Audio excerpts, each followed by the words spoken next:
성경을 읽다 보면요, 이게 마치 한편의 거대한 드라마 같다는 생각이 들 때가 많습니다.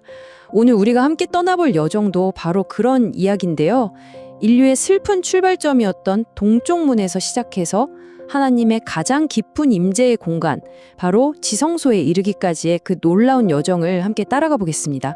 사실 이 여정은요, 어쩌면 우리 모두가 마음속 깊은 곳에 품고 있는 아주 근본적인 질문에서 시작되는 것 같아요. 내 인생은, 내 영혼은 지금 어디를 향해 가고 있을까? 오늘 이 이야기 속에서 그 답의 실마리를 한번 찾아보면 좋겠습니다. 생각해보면 우리 인생이라는 게 결국 길을 찾아가는 과정이잖아요. 어릴 때는 학교 끝나고 집으로 가는 길을 찾고 청년이 되면 미래로 가는 길을 찾으려고 애쓰죠. 그러다 문득 멈춰서서 생각하게 되는 거예요. 아, 그런데 하나님께로 가는 길은 대체 어디 있는 거지? 하고 말이죠. 자, 우리의 여정의 출발점은 바로 동쪽 문입니다. 성경에서 이 동쪽이라는 방향이요, 우리가 그냥 동서남북 할 때 생각하는 것보다 훨씬 더 특별하고 어떻게 보면 좀 가슴 아픈 의미를 담고 있습니다. 왜냐하면요, 아담과 하와가 에덴 동산에서 쫓겨나서 간 방향이 바로 동쪽이었고요. 인류 최초의 살인자였던 가인이 하나님을 떠나 방황하기 시작한 곳도 동쪽이었어요. 그러니까 동쪽은 하나님과의 분리, 그 눈물과 방황이 시작된 그런 상징적인 장소였던 거죠. 자, 그렇다면 우리가 다시 하나님께 돌아가려면 이 동쪽 문을 통해 다시 들어가야 하는 걸까요? 아닙니다. 바로 여기서 이야기는 우리가 전혀 예상하지 못했던 방향으로 확 뒤집힙니다. 에스겔 43장을 보면 정말 상상도 못한 그림이 펼쳐지는데요. 죄인인 우리가 막 용서를 빌면서 그 문으로 다시 기어 들어가는 게 아니고요. 오히려 하나님의 영광이 우리가 쫓겨났던 바로 그 동쪽 문으로 위풍당당하게 들어오시는 겁니다. 우리가 돌아가기도 전에 하나님이 먼저 우리를 찾아오신 거죠. 이 장면이 대체 뭘 의미하는 걸까요? 요한복음은 이 동쪽 문으로 들어오신 하나님의 영광이 누구신지 정확하게 알려줍니다. 바로 예수 그리스도시라고요. 하나님이 직접 인간의 몸을 입고 우리에게 오신 사건, 우리가 성육신이라고 부르는 바로 그 사건입니다. 그런데 여기서 한 가지 근본적인 문제가 생기죠. 하나님이 우리에게 오셨다고 해도 죄로 가득한 우리가 어떻게 거룩하신 하나님 앞에 설 수 있을까요? 그 엄청난 문제에 대한 해결의 열쇠가 아주 오래된 제사 의식 속에 기가 막히게 숨겨져 있었습니다. 이게 바로 핵심 질문입니다. 죄를 가진 인간이 거룩한 하나님 앞에 선다는 건 비유하자면 불 속으로 기름을 들고 뛰어드는 것처럼 치명적인 일이었어요. 그 사이에는 도저히 건널 수 없는 장벽이 있었던 거죠.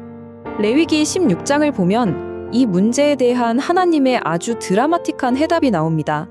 1년에 딱 한 번 이스라엘의 모든 죄를 용서받던 날 대속죄일에 쓰였던 2마리의 염소, 이 2마리가요, 구원이 어떻게 완성되는지를 보여주는 2개의 열쇠와도 같습니다. 자, 이 표를 잠시만 좀 주목해주세요. 구원의 2가지 측면을 보여주는 2 염소의 역할인데요. 보시는 것처럼 첫 번째 염소는 여호와를 위해 바쳐져서 그 자리에서 피를 흘리고 희생됩니다. 이건 바로 하나님께 나아갈 접근의 길을 여는 역할을 하는 거고요. 반면에 2번째 염소는 아사셀을 위해 광야로 보내지는데 이건 우리의 죄를 영원히 제거하는 걸 상징합니다. 먼저 첫 번째 염소의 역할, 접근의 길입니다. 이 염소의 피가 지성소에 뿌려질 때 비로소 죄인인 우리가 하나님 앞에 나아갈 수 있는 길이 열리는 거예요. 굳게 닫혔던 문이 열리고 막혔던 담이 허물어지는 바로 그 순간인 거죠. 그리고 2번째 염소, 바로 아사셀 염소입니다. 아사셀은 완전한 제거를 뜻하는 단어로 보는데요.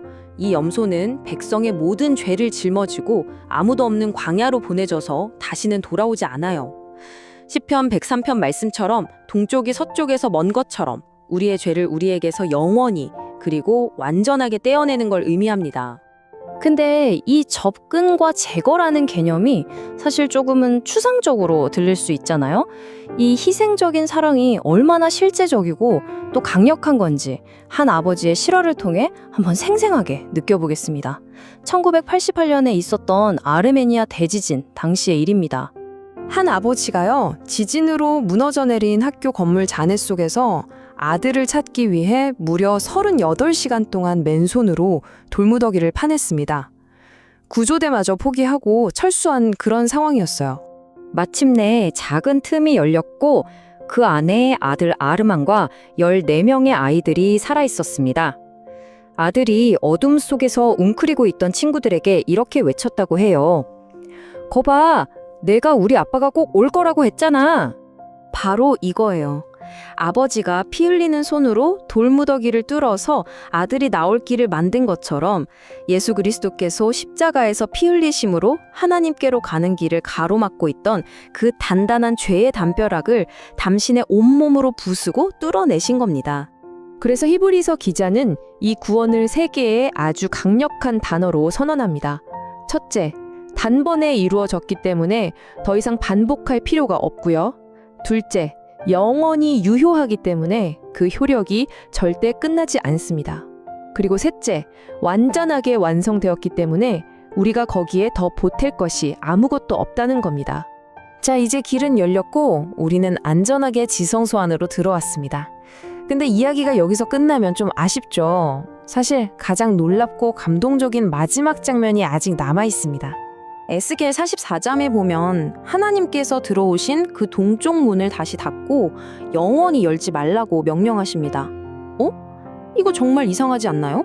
아니, 길을 열어주셨으면 활짝 열어두셔야지 왜 다시 굳게 닫아버리신 걸까요? 혹시 우리를 가두려는 걸까요? 아닙니다. 이건 우리를 가두는 벽이 아니라 우리를 지키는 사랑의 자물쇠입니다. 이 문이 닫혔다는 건 구원의 길은 오직 예수님 한 분으로 완성되었기에 다른 길은 필요 없다는 선언이고요. 그리고 더 중요한 건 일단 안으로 들어온 우리를 다시는 그 어떤 슬픔이나 저주도 해치지 못하도록 하나님께서 우리 등 뒤에서 친히 빗장을 걸어 잠그셨다는 가장 든든한 약속인 겁니다. 자, 오늘 여정을 한번 정리해 보겠습니다. 우리는 모두 에덴 동쪽에서 길을 잃고 방황하던 나그네였습니다. 하지만 하나님은 우리가 돌아오길 기다리지 않으시고 친히 우리가 있는 곳으로 찾아오셨습니다. 그리고 예수 그리스도의 희생을 통해 우리는 더 이상 문 밖에서 서성이는 외부인이 아니라 하나님의 심장부인 지성소 한가운데 당당히 서 있는 자가 되었습니다. 이제 길은 완성되었고 문은 사랑으로 잠겼습니다. 우리는 세상에서 가장 안전한 곳에 있습니다. 그렇다면 이제 우리에게 남은 질문은 바로 이것입니다. 이 가장 안전한 하나님의 임재 안에서 당신은 그 놀라운 평안을 어떻게 누리며 살아가시겠습니까?